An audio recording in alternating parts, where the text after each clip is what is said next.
Here I've got Samsung Galaxy A30s, and let me show you how to reset all the settings on the following device. So at first, let's open the list of all applications, then find and pick settings. Here you should pick general management and then go to reset.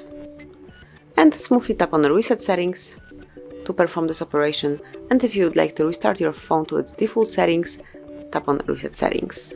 And confirm it one more time. Just remember that this operation cannot be undone, and once you reset the settings, you will not be able to recover them. Just click on reset and wait until it's done.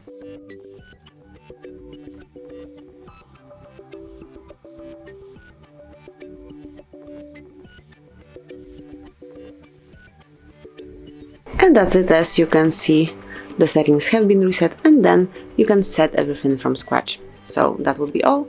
This is how you can reset settings in your device. Thank you for watching. Please subscribe our channel and leave the thumbs up.